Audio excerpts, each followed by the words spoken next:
enostaven koncept.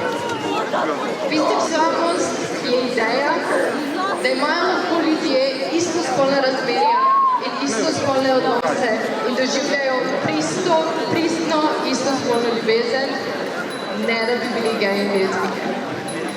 In iz nekega razloga gre ljudem ta ideja zelo v nos. Tako zelo v nos, da biseksualne osebe tako pri nas kot tudi v raziskavah vedno znova poročajo, da se ne počutijo izključenih samo iz širše heteroseksualne družbe, ampak tudi iz LGBT skupnosti, razen če se pretvarjamo, da smo straight oziroma geji in lezbijke.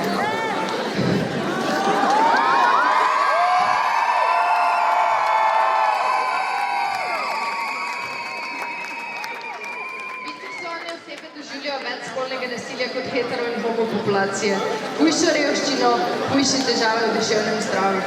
Skoraj 70% slovenske biseksualne populacije se spopada z depresijo. Eden izmed razlogov, zakaj raziskovalke tretirajo bifobijo kot ločeno obliko diskriminacije od homofobije, so nepredstavljive stopnje skrivanja in osamljenosti, ki jih doživljajo biseksualke in biseksualci.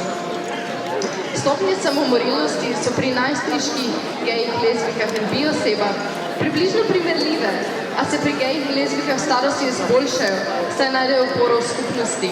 Pri biseksualnih osebah pa se ne, saj so biseksualne skupnosti redke, majhne in preživijo zgolj dokrat prostovoljke, ki jih vodimo, da izgorimo. Za biseksualne projekte namreč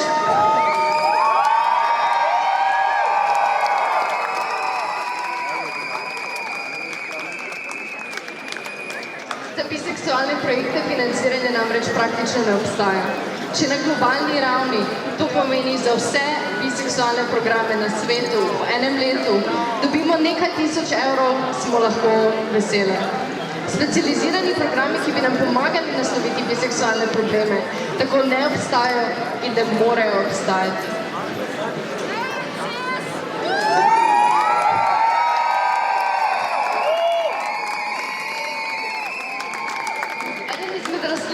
Zakaj je biseksualnost tako zapostavljena, je, da je ni mogoče urejati zakonodajo.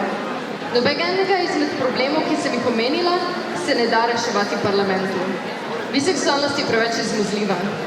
Biseksualnost je v samem bistvu anarhistična. Ampak to nas ne ovira samo pri pridobivanju enakopravnega mesta v LGBT aktivizmu. Neulovljiva narava biseksualnosti je eden izmed glavnih razlogov, zakaj biseksualnost v ljudeh vzbuja tako negativna čustva in zakaj se tako radi pretvarjamo, da ne obstaja ali da je samo prehodna faza ali iskanje pozornosti, da ni resna in da ni politična. Biseksualnost namreč podira meje med homoseksualnostjo in heteroseksualnostjo. Če začnemo biseksualnost imati resno, naenkrat ni več enostavno ločiti, kdo je hetero in kdo je homo. Kdorkoli izmed nas bi lahko bil skrit biseksualec, vojni agent, ki bi lahko v kateremkoli trenutku prestopil na drugo stran. In te ideje se ljudje bojijo. Svet nam je veliko bolj všeč, če je črno-bel in če jasno vemo, kdo so naši in kdo so vaši. Biseksualne aktivistke so že v 70-ih rekle, da je biseksualnost nevarna, ker onemogoča marginalizacijo istospolnih razmerij in njihovo omejitev v jasno ločen geto. Tudi danes, ko je v določenih prostorih homoseksualnost deležna malo večjega sprejemanja, je to sprejemanje še vedno pogojeno s priznanjem, da smo in da vedno bomo zgolj številčno neznatna manjšina in da obstajamo v kontekstu hierarhije, ker je heteroseksualnost še vedno na vrhu, še vedno normalna in normativna. Biseksualnost epistemološko prepričuje obstoj takšne hierarhije med dvema skupinama, saj briše meje med njima in ne ponuja idejo, da istospolna razmerja niso anomalija in da niso redka, ampak da so del človeške narave.